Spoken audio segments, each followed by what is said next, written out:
मारूफ सियासतदान MNA NA53 engineer कमर इस्लाम राजा के चचा और ससुर साबिक DPO गुजरात राजा मुनव्वर की नमाज जनाजा उनके आबाई गांव कलर रोड नज चौक पिंडोरी बकराल में अदा कर दी गई। नमाज जनाजा में रावलपिंडी इस्लामाबाद की मारूफ सियासी समाजी कारोबारी शख्सियात MNA barrister Daniyal Chaudhry, MNA Malik Ibrar, MPA Raja Saghir, मुस्लिम लीगी रहनुमा चौधरी खालिद मुनीर समेत उलमा इकराम, मशाइख, इलाका माहिदीन, मोअज़्ज़िज़ीन, कारोबारी शख्सियात, अजीजो अकारिब और दोस्त अहबाब ने बड़ी तादाद में शिरकत की। नमाज जनाजा के बाद मरहूम राजा मुनव्वर के सालो सवाब और दर्जात बुलंदी की दुआ की गई। अकासी राजा साजिद। हमारे YouTube चैनल खबरनामा TV को सब्सक्राइब, Facebook पेज को फॉलो और लाइक कीजिए ताकि हर नई आने वाली वीडियोस आप तक फौरी पहुंच सकें। शुक्रिया।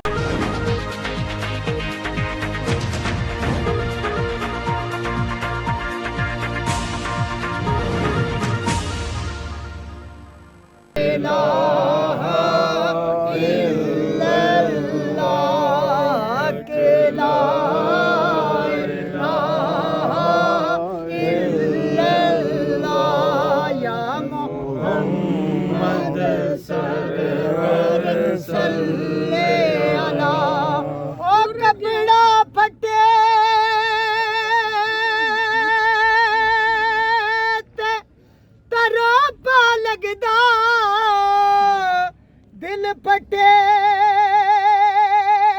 किस सीड़ा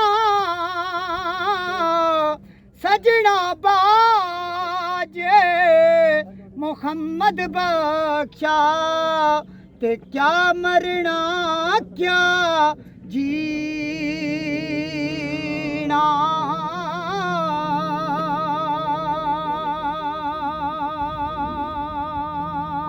टुर गया मुहब्बत वाले ते लगे नाल हासे दिल नहीं लगदा यार मुहम्मद ते जाइए केड़े पासे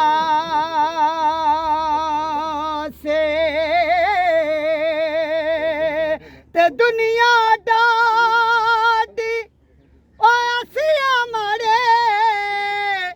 डर दे उफे ना कर दे टुर के यार बिछोड़ा दे के ते ना जींदे ना मरे।